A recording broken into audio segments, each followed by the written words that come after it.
Oi, pessoal, bem-vindos! Hoje a gente vai decodificar juntos um tema que pode parecer bem complexo. Vamos mergulhar no universo das terapias para o transtorno de personalidade borderline, com a missão de transformar a confusão em clareza.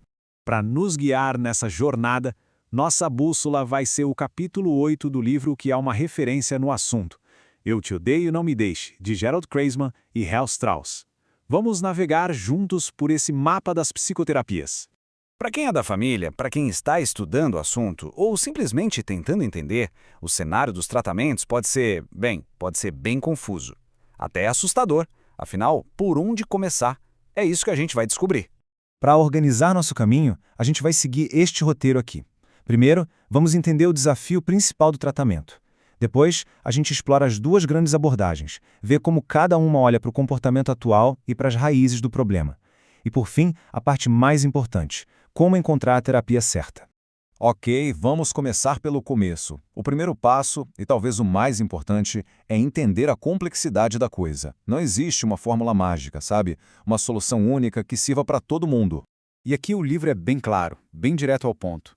Embora a medicação possa ajudar, e muito, em alguns sintomas específicos, o tratamento principal, aquele com mais evidências de que funciona, é a psicoterapia.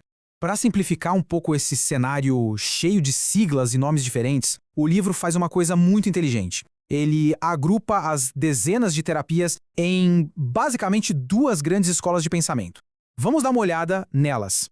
Essa tela aqui é como se fosse o nosso mapa. Pensa assim, de um lado, a linha cognitivo-comportamental, que é mais focada em aprender novas ferramentas para lidar com o presente. E do outro, a linha psicodinâmica, que vai mais fundo, tentando entender o projeto original, sabe? As bases que vieram lá do passado. Certo. Então vamos focar primeiro na escola, que lida com o aqui e agora. Como é que ela ajuda a construir estratégias para gerenciar os desafios do dia a dia do TPB? A terapia comportamental dialética, ou TCD, é uma das mais conhecidas e estudadas. O nome dialética já dá uma pista. Ela trabalha com um paradoxo central no TPB. Aquela luta interna entre se aceitar como se é, com toda a dor, e, ao mesmo tempo, a necessidade desesperada de mudar para ter uma vida melhor. E olha, a TCD é super estruturada. Ela tem uma hierarquia, quase como um pronto-socorro. Primeiro, cuida do que ameaça a vida, como o risco de suicídio. Depois, o que atrapalha a própria terapia. E só então, com a base segura, é que se parte para construir novas habilidades. Faz todo sentido, né? Agora, a terapia é focada em esquemas. Ela já olha para uns padrões bem profundos, que a gente chama de esquemas. Pensa nesses esquemas como se fossem óculos com a lente meio suja, que distorcem a forma como a pessoa vê o mundo.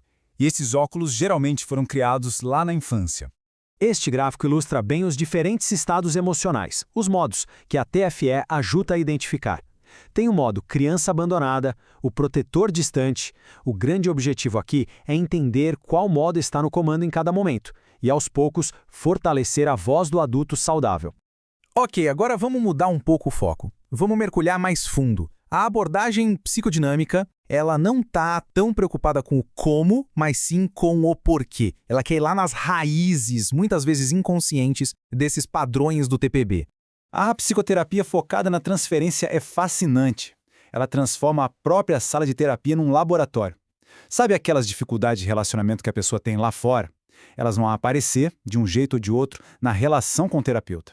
E é ali, naquele ambiente seguro, que esses padrões podem ser olhados de frente, em tempo real. A PFT vai direto em dois pontos centrais do TPB. Primeiro, a tal da difusão de identidade. Aquela sensação angustiante de não saber direito quem se é. E segundo, na clivagem, que é aquela tendência de ver o mundo em preto e branco. Ou é tudo bom ou é tudo mal. Anjo ou demônio. Sem tons de cinza. Já a terapia baseada na mentalização foca numa habilidade que parece simples, mas é fundamental. Pensar sobre o que se pensa e o que se sente. É como aprender a dar uma pausa antes de reagir, sabe? A refletir sobre os pensamentos e sentimentos, tanto os próprios quanto os dos outros que estão por trás de uma ação. Ufa, com esse mapa das terapias em mãos, a gente chega na pergunta que no fundo todo mundo quer saber.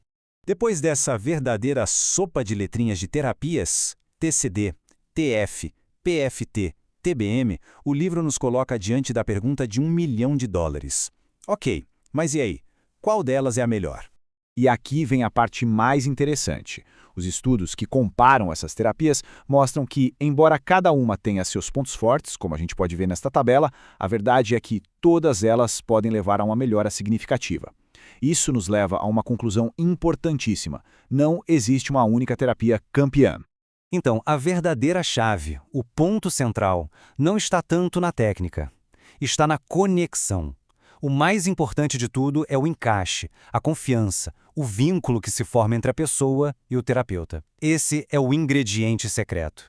E nossa, nada ilustra isso melhor do que essa fala de um paciente que está no livro. Ela mostra o poder que a psicoterapia pode ter. Você me deu um lugar seguro, me deu liberdade suficiente para finalmente deixar meu verdadeiro eu sair. É muito forte. Isso tudo nos deixa com uma reflexão final, né? Que talvez, para além de todas as técnicas, siglas e manuais, a verdadeira arte da cura esteja na relação, naquele espaço único e sagrado que se cria entre duas pessoas trabalhando juntas para encontrar um sentido.